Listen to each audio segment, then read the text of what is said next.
Welcome to Indie Film Podcast. This week we are talking all about the production of a $250 short film called Dive, directed by me, Victoria Horn. I'm Chuck, co-host as well as location sound recordist, sound mixer for the short film Dive.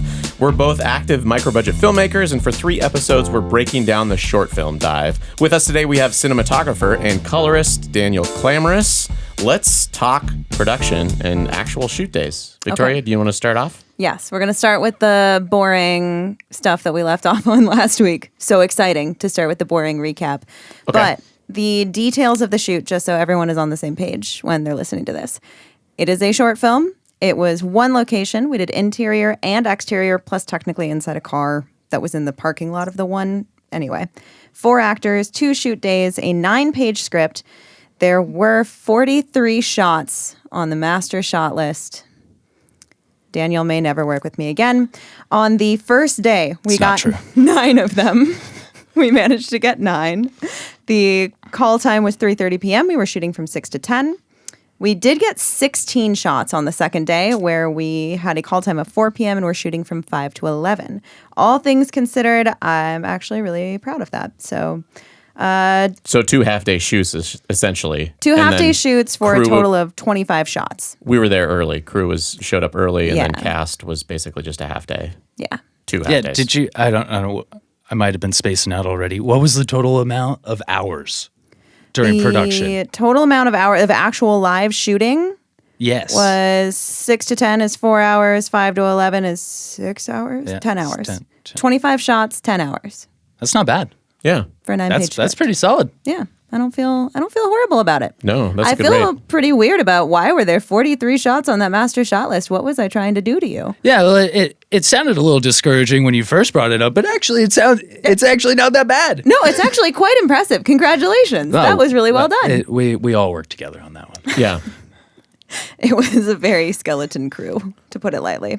Okay, the details on the budget specifically, just to make sure that we do know it's a $250 short film, is kind of a nice way of saying the production budget was actually $235. Was $100 a day for Crafty for 2 days. So Yep. 200 props totaled $35. So technically the production budget was $235. Then I printed some additional little card things. That was an additional $25. And then, of course, spent more than double the budget, $500 on film festival submissions. So out the door with all the marketing budget included, the entire production, $760. Nice. But again, 500 of that was film festivals. And you were lucky enough to have a bunch of people donate their time and location. Literally everybody donated their time and this location and their skill sets and their gear. But we talked a little bit about it last week. It's kind of nice, the film festival that everybody was participating in. Essentially, everybody's guaranteed a screening if they finish, and they're eligible to win awards. Which is really cool, and it's really fun. And you do have 4 months to make a film, which is also impressive. Yeah. And we should toot some horns. There were some awards won. There were. Yes? There were, yes. Oh, we got Best Screenplay, and our lead actress got Best Actress. Yeah, Katie. Yeah. Solid job. Catherine Roundy crushed it. Absolutely. But so did Mark. So did Tate. So did Lee, even. Those. One day, the film will be online for viewing, and then you can see just how amazing they were. In the meantime, let's talk about goals. Yeah. Discuss goals for the film. Victoria, do you want to tell us what your goal was? Yes. I would say, as the writer, my biggest goal for this was to channel suspense in a very Hitchcockian way. Okay. That was what I really wanted as the writer. As the director, I just wanted a short film that was not too complex, not too over the top, but was really technically sound. Because the last one that I directed, What's the Worst That Could Happen, was funny and quirky and silly and great in its own weird little way, but technically speaking, a little lackluster. The cinematography, which I did, was fine. So I wanted you had something good better. framing. The gaff. Sometimes. There was no composition. gaffing. Composition was nice. The composition was there. There was literally no gaffing though. It was not great. So That makes things instantly more cinematic. it does. So that's awesome. So those are your goals. Danny, you want to talk about what you were trying to do with the camera? I think ultimately my goal as the DP is to execute the director's vision. And I mean, we had some talk in kind of pre-production, if you will, of, I mean, you had talked about like one of my questions to you is because there's 19, I think if I remember correctly, like texts that could have been, and I was like, how do we portray that visually? And like you had talked about graphically instead of visually showing the phone 19 times. Yeah. So, I mean, that kind of got me thinking, you know, if we can expand the frame a little bit and use some of, and you also like high contrast. So with the high contrast and the wider frame, kind of gave a little bit of room for that text to show up. Yeah. That was kind of my goal there. And then with a high contrast, I've never done this before, but kind of looked into split toning for the post for color. But those were kind of my two big goals going in. I like it. You shot on anamorphic. Were those new? Was that the first time you shot on those lenses? It was. It kind of lended itself to the project. If you That works really well, It though. really did. It really did.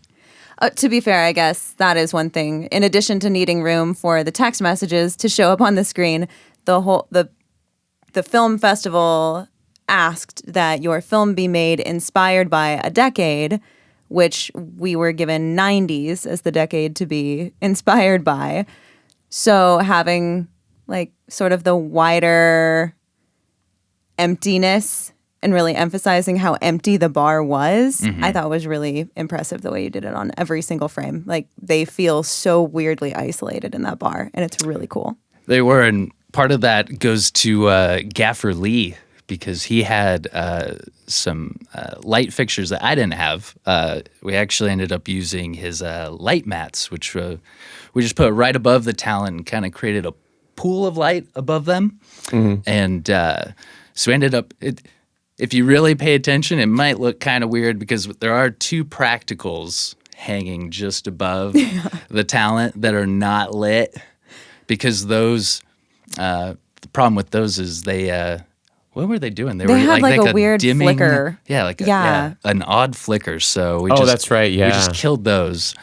Which is fine. They just looked like decorative barrels up on the wall. Yeah, no, it worked. And even though they weren't lit, I feel like it still acted as like a motivational piece. I don't know how much people really pay attention.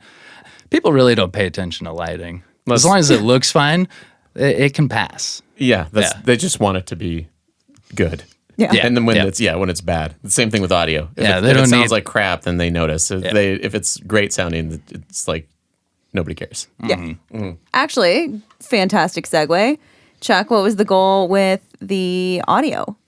So my goal on Dive with audio was to get all the Foley on set as much as possible. So when we were speeding, I was always recording. I don't think I missed a single shot on this. And it's tempting, and a lot of directors are tempted by that to try to get a shot quickly and not set up for sound and assume that a lot of those, Foley sound effects can be added later in post. But the stuff that we got on set was really good. There was one that I noticed specifically where the bartender is leaving behind the other two, and you don't really see him leave, but you hear his footsteps keep going because you got them.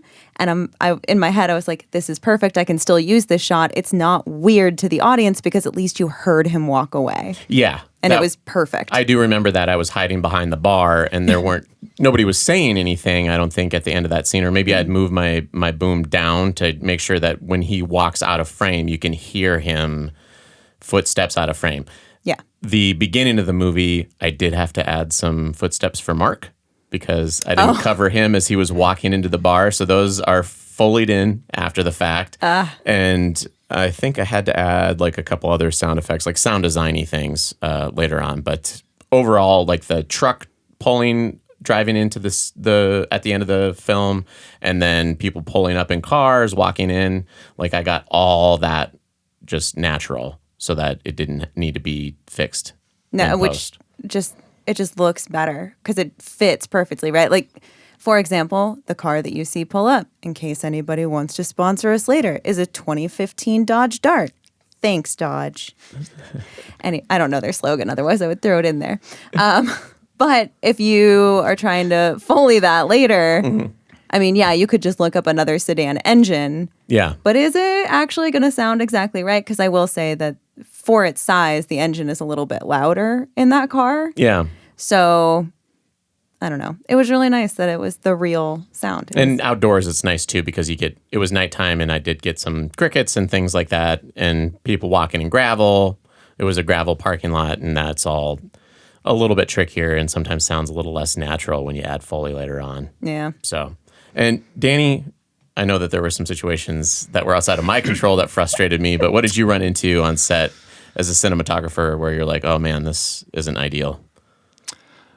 I mean, the parking lot being largely uprooted and fenced off was kind of a kick in the shorts. Oh, that's right. So That was my bad. I completely forgot that their parking lot was entirely under construction. So the bar that we filmed at, basically, we just had a sliver of area to play with at the front of the bar because all of the parking lot was just dug out. I think they're putting in a gas station. They're putting a gas station in. So if you go to Hilltop Station, just outside Boise, and you go later this year, then you will also get to enjoy a gas station, which is now going to be one of the only gas stations around. And in those mountains, I'm actually really glad they're putting it in. That just seems like a really good community effort to make sure people don't get stranded. Yeah. So it's out there for sure. So that was the big one. I mean, that was a big one because, I mean, I guess before we had scouted the location, we had seen that 3/4 of the parking lot was a hole and fenced off. A fenced hole. Nobody was going to fall into the hole. Yeah. Not necessarily a safety hazard, but No. a composition hazard. You just have to get creative with it. And you did. Yeah, I don't know what other... we did because that was I think our kind of one option. I don't know how else we would have framed out the fence and established the exterior of the bar in a different way, I guess. Unless we tried like shooting through the fence, but then you've kind of got to explain the fence's existence. I don't know if you want to go through all that in an 8-minute film. Yeah, add time to the movie explaining. Largely unnecessary. This construction is really crazy. Yeah. Just add a line of dialogue. That's awesome. For me, I think the most frustrating aspect, anytime we go into a restaurant or bar, the refrigerators are so loud. Yeah. And Hilltop Station had a lot of fridges and freezers. There was one that was, in particular, was an ice cream freezer. And you can't turn that stuff off when it's at a restaurant because obviously they have codes that they need to keep up with. So I have a note here. So the noise level was negative 30 dB when the dialogue was bouncing around at like between negative 18 and 10. So I did not have a lot of leeway as far as processing.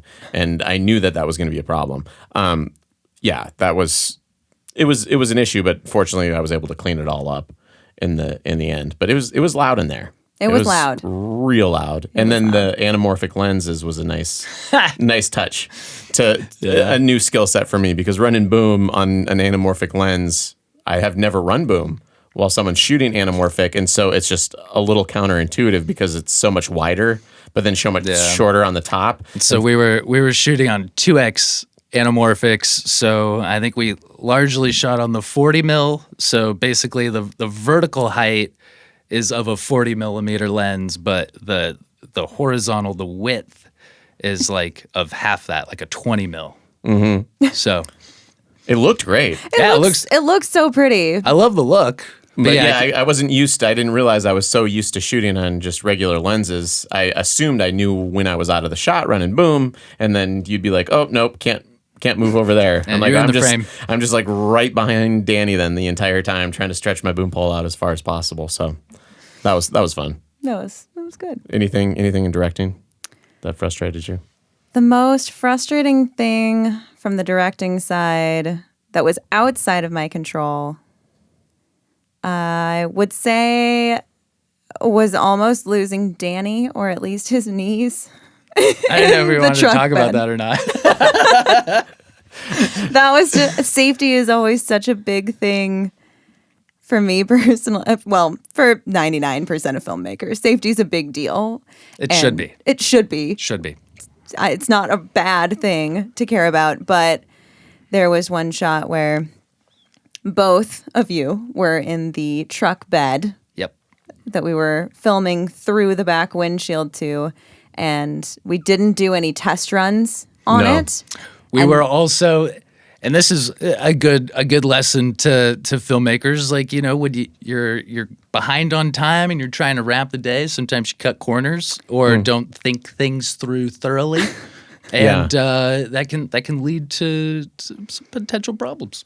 This was that last hour that we ran over, was, because we were supposed yeah. to wrap at 10. We started filming this at 10, and in hindsight, I really needed to have said, let's do a trial run without the gear. Let's make sure that the actor's comfortable driving this truck he's literally never driven before, and of course it's a manual, which he hasn't driven in years, but we're gonna make him do it now on camera.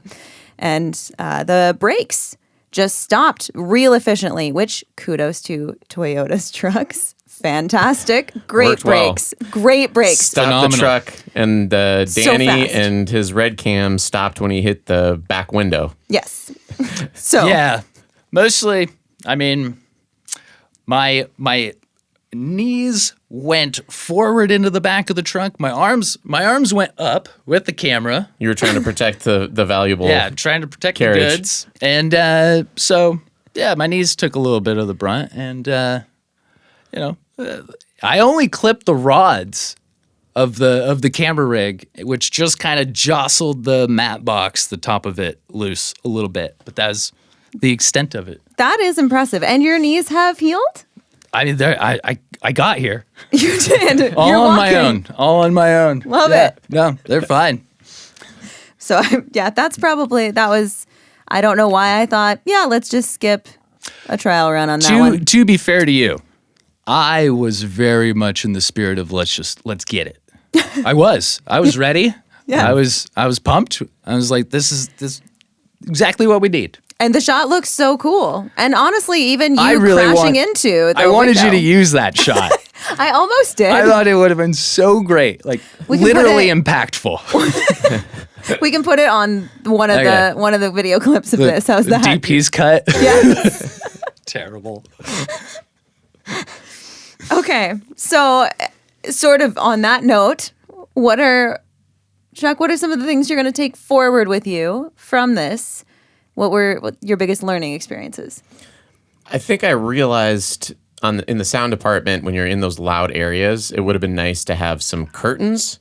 And I don't know how much that would affect the gaffers, but it was nice that Tate happened to have like a separator that I was able to put in front of the refrigerator or in front of the freezer, and it did drop down the volume of all the noise. Like a partition? Yeah, setting up a partition would be good. It wasn't perfect, but I realized if I had some thick curtains and something to hang them on, I could have like blocked off some of that noise coming from behind the kitchen and kept that out of the shot as well. Oh, that's so that would solid. have been really helpful. And they do make stuff like that, but it's kind of expensive. And being a sound person, usually I'm like, one of the benefits of being the sound person is I don't have as much equipment as the camera team or the gaffing team, and it's kind of annoying if I have to roll up and I have like 20 feet of dividers to block sound. But I could eventually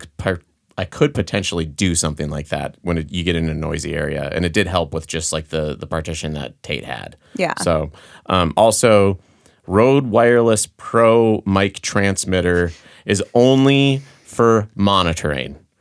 I don't want to say that they're not useful, but we were recording Boom. I ended up using mostly Boom audio in the sound mix, but we had both actors laved up. And if you're unfamiliar with Rode wireless microphones, they use basically wireless, like Wi-Fi, like 2.4G, I think is what it is. I don't know if it's even the 5G. I don't know. You'd have to look that up, but they don't use like a radio signal.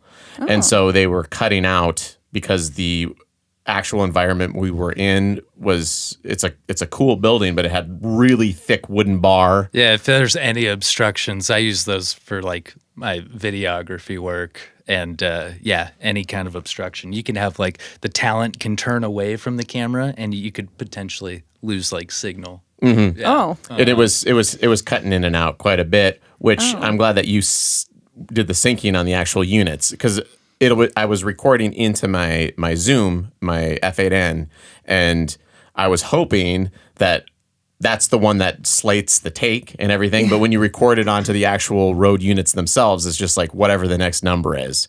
So those are not nearly as well organized as a folder that has everything. But unfortunately, the lav audio that went into my Zoom was completely unusable. So the Rode mics were what needed to be pulled. And then that's a completely different organizational mess. But you can potentially timecode sync all that stuff.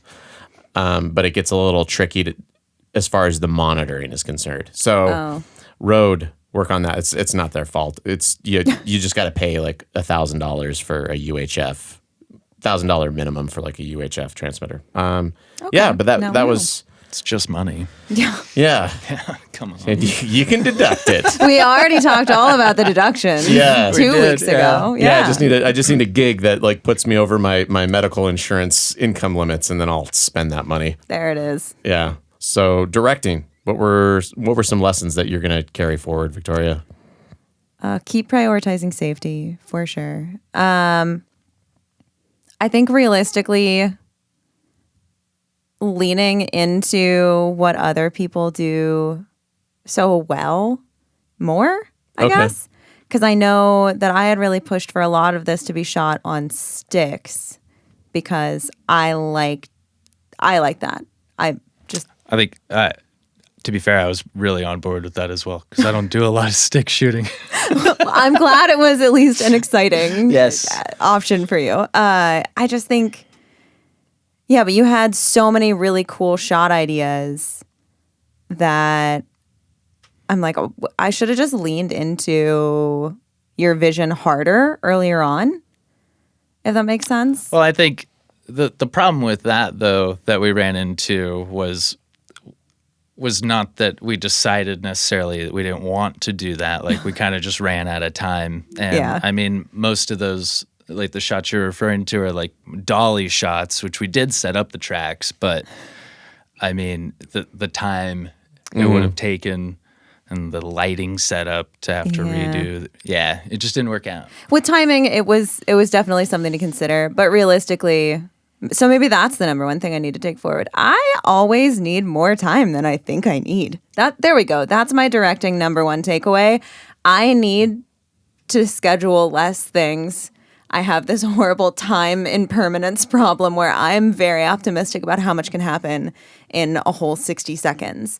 So I need to work on that as a director. Out of the 25 shots, is that how many there were? Yeah. Ish. How many of them did you not use?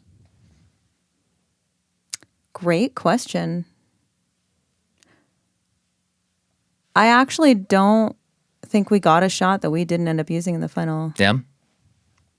There may have been one, but I would be shocked if there were two. I can't think of one that we didn't actually use because I was going through the shot list earlier today. So that's tight. That's a tight shoot then if you use every single shot. We if you got used them all, it was time well spent. But you did play out during the actual production. You did have the actors play out almost the entire scene in the wide. Yeah. And then you had them actually act big chunks of each shot. So it gave you options, and which is good. You ended up using them. Yeah, that's what I end up shooting for, is to have a lot of that extra coverage. So I know that, yes, we had this particular moment of the whole movie on about 4, maybe 5 different shots. So maybe that feels like overkill, but it gave me so many options, especially for continuity stuff where the scenes and the takes are longer and they're drinking at a bar. and you don't remember where exactly their hands were as you go from shot to shot. So that was probably the hardest part of the edit, was some of the continuity lineups on where their hands exactly were. Yeah. Because, of course, we did not have a large crew to sit there and hound them about exactly what positions their bodies were in. Yeah. Was it 8 people, including cast? Yeah. Ish. Yep. Yep. So you had Lee was gaffing. Yeah. And then- acting. And acting. So he Christy was AD, but also ready to be on camera at a moment's notice in Yeah, case she we was- needed that other bar Yep. patron. And then the 3 of us. And then Sam. Sam. and the 2 actors. And then, Yeah. the 2 people. Well, 3. Tate. Oh, Tate. Yeah. Yeah. Mm-hmm. So, yeah. Right on. Danny, what are you going to take away from this one? I think I got two big takeaways. The first, I really enjoyed the split tone, which I think we're going to talk about later. But utilizing a split tone in post only helped like shape the fall off on the actors and everything. I'd never tried it before. What is a split tone? So it's you're basically creating color contrast between the shadows and the highlights. So you use you get your 18% middle gray and whatever color space you're working at, and then depending on what color contrast you want to use, I eliminated the reds from the shadows to give it more of a cyan, and I tried to push it more green like we had talked about. Yeah.